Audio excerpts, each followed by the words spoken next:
శ్రీ కృష్ణ పరమాత్మనే నమః. శ్రీమద్ భగవద్గీత ప్రథమ అధ్యాయం నుంచి 9వ శ్లోకం.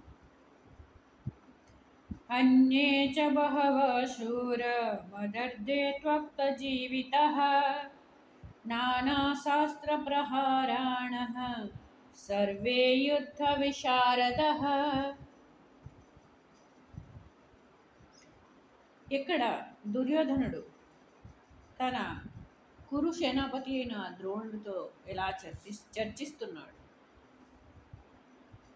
నా కొరకు తమ జీవితములను విడుచుటకు సిద్ధపడి ఉన్న వీరులు ఇంకను పురుషులు కలరు. వారందరూ వివిధ శాస్త్రములతో కూడి ఉన్నారు, యుద్ధ నైపుణ్యమును కలిగి ఉన్నారు అని చెప్తున్నాడు. అంటే ఇక్కడ జీవిత సత్యం ఒకటి చూడండి. దుర్యోధనుడు అధర్మానికి ప్రతీకుడు.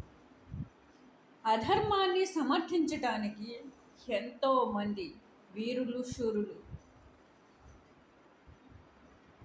అధర్మం వైపు శక్తి అంతయు ఉంది, కానీ ఇంకోవైపు పాండవులు ధర్మాన్ని విడవక ధర్మంగా పోరాడుతున్నారు. కానీ వాళ్ళ వైపు కేవలం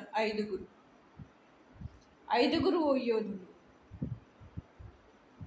దుర్యోధను వైపు 1,00,000 మంది యోధులు, కానీ పాండవుల వైపు 5 మంది యోధులు. ఇది జీవిత సత్యం. ధర్మం వైపు ఉన్నవాళ్ళు వెనుక ఎవ్వరూ ఉండరు. అందరూ అధర్మం వైపు అధర్మాన్ని సమర్థిస్తారు అని ఇది భగవద్గీతలో చెప్పిన నిజమైన శ్లోకం.